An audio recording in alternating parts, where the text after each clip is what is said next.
ফরজ গোসল না করে সেহরি খাওয়া যাবে কিনা? মনে করেন রাতের বেলা স্বামী স্ত্রী একত্রে সময় কাটিয়েছেন, এখন ফরজ গোসল করতে লজ্জা লাগে, শরম লাগে, কারণ ফ্যামিলির অন্যান্য মেম্বাররা দেখে ফেললে একটু লজ্জাবোধ হয় অনেক সময়। সেক্ষেত্রে এমত অবস্থায় সেহরি খাওয়া যাবে কিনা ফরজ গোসল না করে?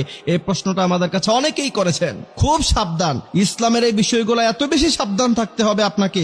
যদি আপনি একটি ভুল করেন, এই মারাত্মক ভুলের কারণে আপনার 30টি দিনের রোজাই ধ্বংস হয়ে যেতে পারে।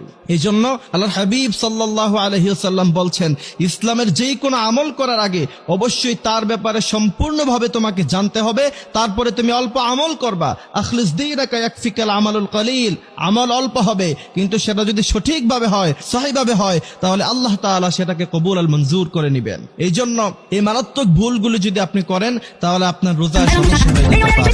এখানে অনেকের মনে একটা প্রশ্ন থাকে যে এখন ফরজ গোসল না করে সেহরি আমরা খেতে পারবো কিনা। আমাদের দেশে